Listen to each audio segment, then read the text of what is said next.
Good morning friends. इस video में देखते हैं प्रेसिडेंट की पावर, कौन कौन सी पावर हैं जिसमें प्रेसिडेंट का रोल होता है, और थोड़ा डिटेल में देखेंगे। स्टार्ट करते हैं। देखो भाई, लेजिस्लेटिव पावर ऑफ प्रेसिडेंट क्या है। अगर हम पार्लियामेंट की बात करें तो पार्लियामेंट में 3 चीज़ें मेन हैं: लोकसभा, राज्यसभा और प्रेसिडेंट। सिंपल सी बात है। So basically president is a integral part of parliament. बात हो गई, क्योंकि तीनों राज्यसभा, लोकसभा और प्रेसिडेंट तो इंटीग्रल पार्ट ऑफ पार्लियामेंट का हो ही गया। वो अलग बात है कि प्रेसिडेंट ना ही लोकसभा का मेंबर होता है और ना ही राज्यसभा का, ये भी चीज़ है। दूसरा, but he is a part of parliament, क्योंकि जब लोकसभा और राज्यसभा से बिल पास होता है तो वो उस बिल को नियम बनने के लिए प्रेसिडेंट के साइन चाहिए होते हैं। उनके बिना वो नियम बनेगा ही नहीं। तो एक चीज़ तो ये हो गई। अब आते हैं अपन लेजिस्लेटिव पावर क्या क्या है प्रेसिडेंट साहब की। हिज प्रियर रिकमेंडेशन और permission is needed to introduce certain type of bill in the parliament। देखो भाई, लक्ष्मीकांत बुक में है ना, जो पावर ऑफ पार्लियामेंट है, जो लेजिस्लेटिव पावर ऑफ पार्लियामेंट है, उसके मेरे ख्याल में 11 या 12 टाइप दे रखे। वो आप पढ़ सकते हैं, मैंने पढ़े हैं, लेकिन मैंने ये चीज़ें बनाई हैं जो एग्ज़ाम के लिए बस की पॉइंट ज़रूरी है, दैट्स ऑल। तो वो देख लेते हैं अपन। अब क्या है, किसी भी बिल को इंट्रोड्यूस करते टाइम पार्लियामेंट में परमिशन किसकी चाहिए? रिकमेंडेशन प्रेसिडेंट साहब के। अगर ये रिकमेंड करते हैं पार्लियामेंट को तो उनका रिकमेंडेशन ज़रूरी है टू इंट्रोड्यूस ए बिल। अब आते हैं फिर for example a bill involving expenditure from the consolidated fund of India. ठीक है, कोई भी बिल जो कंसोलिडेटेड फंड ऑफ इंडिया से रिलेटेड है, और a bill for the alteration of boundaries of state and creation of new state. तो मतलब कंसोलिडेटेड फंड से कुछ पैसा निकालना है।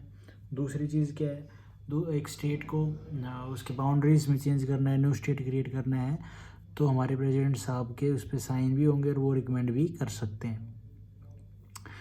अब दूसरा क्या है, एक पॉइंट देखते हैं जो लक्ष्मीकांत में सीरीज इसमें 11 पॉइंट या 12 पॉइंट दिए गए हैं। उसमें पहला पॉइंट क्या है, the president has the power of dissolve the Lok Sabha.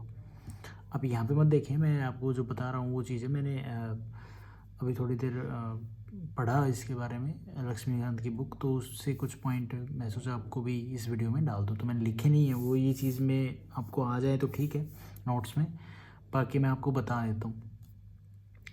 उसमें क्या है, देखो लोकसभा में जो रूलिंग पार्टी है, जैसे अभी बीजेपी है, के अगेंस्ट नो कॉन्फिडेंस मोशन वो पास हो जाए तो मेजोरिटी कहाँ रहेगी?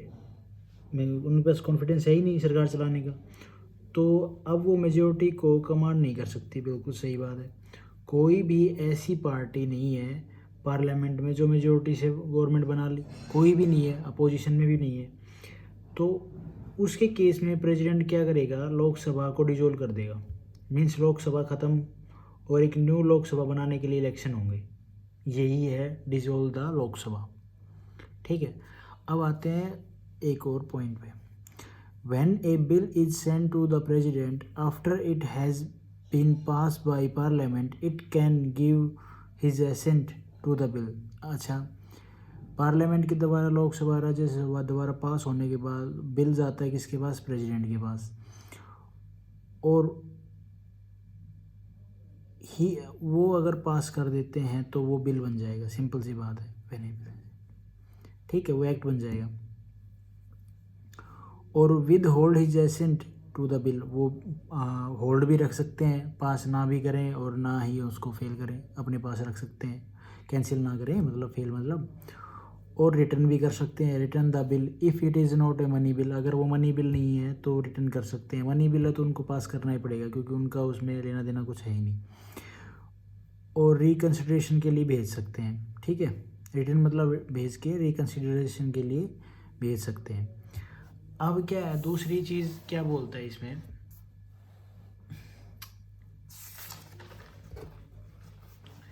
दूसरी चीज़ ये होती है भाई कि एक तो ये पॉइंट हो गया। हाँ, अभी ये पॉइंट, एक दूसरा पॉइंट जो लक्ष्मीकांत का मैंने यहाँ पे नोट किया था, उसमें क्या था, the president summon and prorogue prorogue the house of parliament. ये जो प्रोग्यूज PROGUES, इसकी प्रोनाउंसिएशन आप देख लीजिए, प्रोग्यूज मैं ये बोल रहा हूँ, ठीक है। तो इसमें क्या बोला गया, मीन्स पार्लियामेंट का जो सेशन स्टार्ट होने वाला है, ठीक है, और प्रेसिडेंट सबको सम्मन करेगा कि आज कि आप आएँ और पार्लियामेंट का सेशन स्टार्ट होने वाला है। प्रोग्यूज के मीन्स क्या होता है, एक होता है एडजेंट साइन डी। इसका मतलब क्या होता है, मान लो सेशन, अब देखो भाई सेशन चल रहा है, ठीक है, लोकसभा की सारी सीटिंग हो चुकी हैं और अब लोकसभा का सेशन करना है, ख़त्म करना है। तो स्पीकर अनाउंस करेगा अर्जेंट साइन डी कि हम लोकसभा को अभी के लिए ख़त्म कर रहे हैं, अर्जेंट कर रहे हैं। लोकसभा की सीटिंग को अर्जेंट करेगा कौन, स्पीकर ऑफ लोकसभा, और राज्यसभा की चेयरमैन ऑफ राज्यसभा। एक चीज़ ये हुई। दूसरा क्या है, जो एडजेंट साइन डी का मतलब ये है कि लोकसभा की सभी सीटिंग ख़त्म हो चुकी हैं, अब लोकसभा की जो भी सीटिंग हो उनको हम स्थगित कर रहे हैं कुछ फर्दर, मतलब कुछ टाइम के लिए, अंटिल फर्दर नोटिस, जब तक वो नोटिस नहीं भेजेंगे तब तक, ठीक है। एडजेंट द साइन डी के बाद क्या होता है कि कुछ समय के बाद प्रोरोग्यूज आता है, मतलब प्रेसिडेंट का कि बुलावा आता है, कह लो एक किस्म से, इस प्रेसिडेंट ने हाउस को प्रोरोग कर दिया, यानी सेशन ख़त्म पार्लियामेंट का, ठीक है। बुलावा नहीं आता, वो ख़त्म करना होता है। एक चीज़ तो हो गया ये पॉइंट जो मेन पॉइंट था कि प्रेसिडेंट समन करता है। अब इसमें देखो आप, इसमें क्या बोला गया कि he can promulgate ordinance when the parliament is not in session. मतलब सिंपल सी बात है, अगर पार्लियामेंट जैसे अभी कोविड-19 था, जब सेशन में नहीं थी, तो officially announce a new law और सिस्टम, मतलब ये एक लॉ और एक सिस्टम अनाउंस कर सकते हैं बिल बना के लिए, ठीक है। This ordinance must be approved by the parliament within the 6 week from it reassembly. मतलब वो जब भी बना हुआ स्टार्ट किया बनाना, प्रेसिडेंट के सामने रखा गया हो, ठीक है। हाँ, यही होता है। और he can also withdraw an ordinance at any time, withdraw भी कर सकते हैं किसी भी टाइम।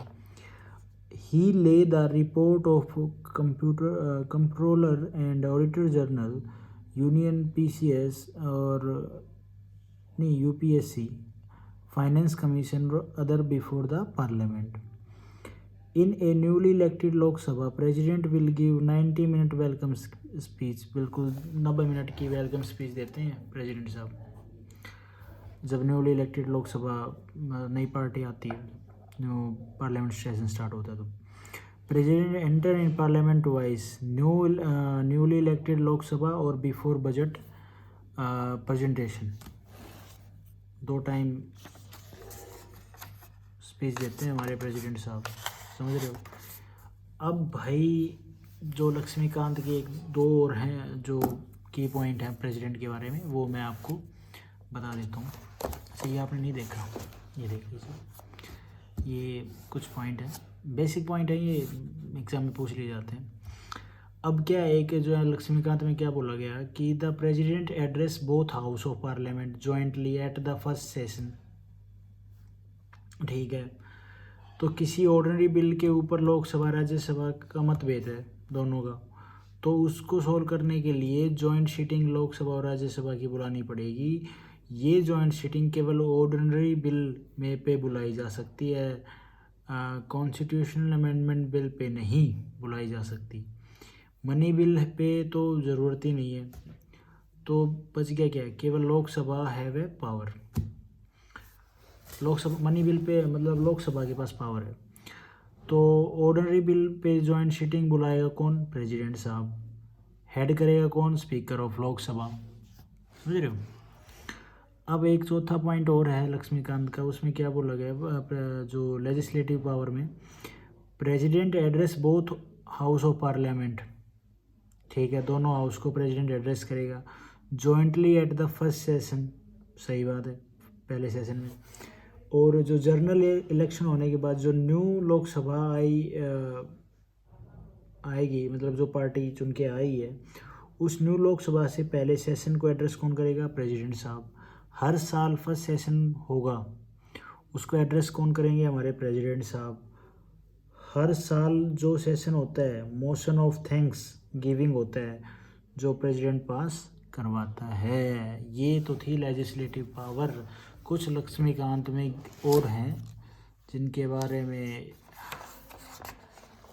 नॉलेज ना होनी चाहिए फॉर यूपीएससी स्टूडेंट, बट मैंने नहीं पढ़ी, लेकिन कोई बात नहीं, आप ये देख सकते हैं।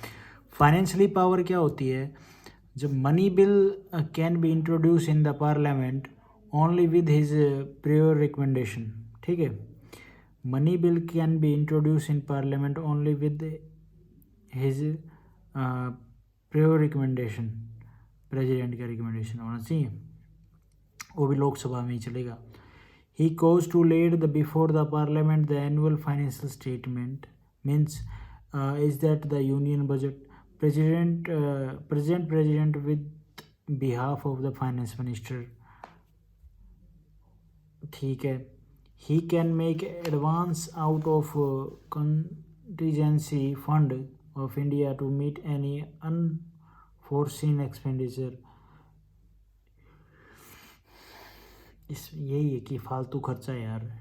Advance out of constituency fund में से इंडिया को to meet any unforeseen expenditure. No demand for a grant can be made except on his recommendation. Confusing word है कुछ, इसको डिटेल में क्या। कंस्टिट्यूंसी फंड में से कुछ पैसा निकालने के लिए हमारे प्रेसिडेंट साहब की परमिशन चाहिए, ये चीज़ बोली है फॉर एक्सपेंडिचर के लिए कुछ भी। No demand for grant can be made except of his recommendation. ये नो डिमांड ऑफ ग्रांट है ना, ये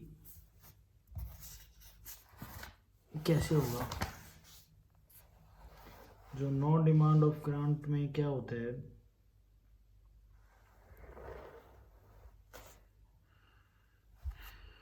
ये लाइन थोड़ी सी आई फॉरगेट अबाउट इट, क्या थी?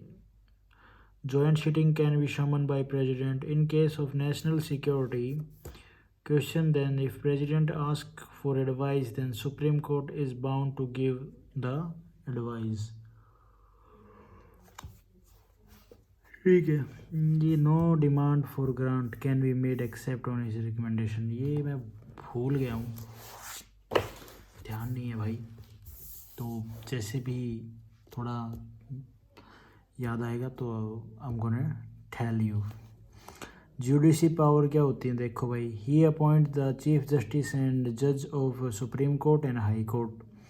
ही can grant pardon, reprieve, respite and remission of punishment and suspend, remit and commute the sentence of any person and convict in any offence. माफ़ कर सकते हैं, वही चीज़ें, ये आपको अलग से वीडियो में बता दूंगा कि क्या चीज़ें होती है, रिप्रीव, रिस्पाइट और रिमिशन बता दूंगा, क्या मैं खुद भी पढ़ लूँगा यार।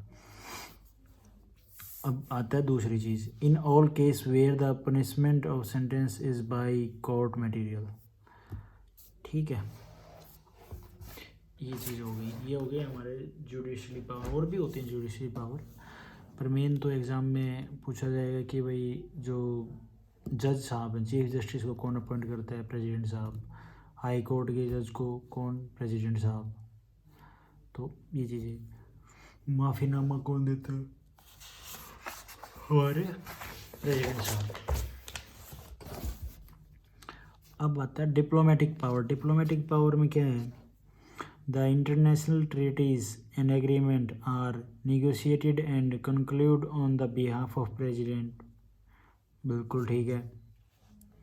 इंटरनेशनल जो ट्रीटी होती है, एग्रीमेंट होते हैं, उनके ऊपर अगर कोई नेगोशिएशन करनी है तो वो चाहता तो ऑफिसर ही है, लेकिन कुछ ज़्यादा ज़रूरी होती है तो प्रेसिडेंट साहब भी जाते हैं। आपने देखे होंगे विदेश दौरों पे जाते हैं या कोई ऐसी चीज़ें, तो प्रेसिडेंट साहब उस चीज़ को कंक्लूड करेंगे।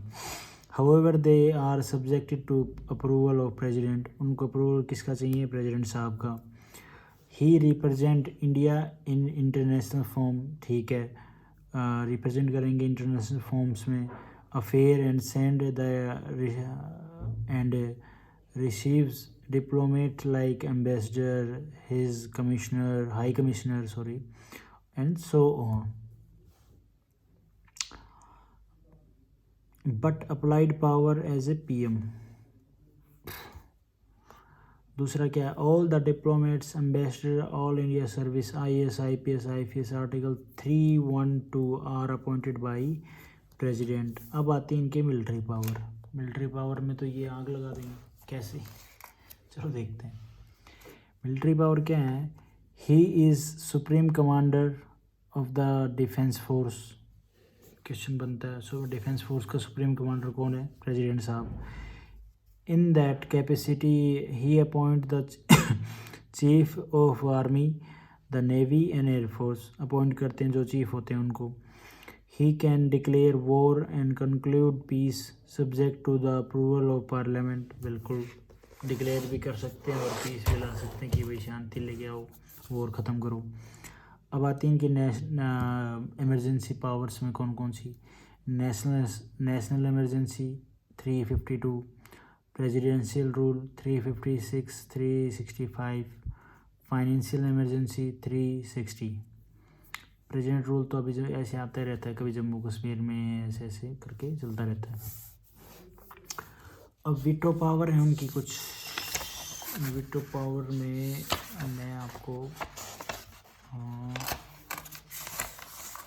हाँ, वीटो पावर ऑफ प्रेसिडेंट ये अलग से एक वीडियो में डाल देंगे कि उनकी जो वीटो पावर है वो प्रेसिडेंट साहब की कौन सी हैं। ये 17 मिनट की हो गई, काफ़ी बड़ी हो गई है। वो भी मैंने बहुत शॉर्ट में बताया, डिटेल में तो काफ़ी चीज़ें बताई नहीं है यार, जो अभी मेरे याद भी नहीं थी, और कुछ जो पॉइंट याद थे वो टाइम हो गया। तो थैंक यू, होप ये आपके नॉर्मल तो कुछ तो हेल्प करेंगी। बाकी थैंक्स, क्यों गाइस।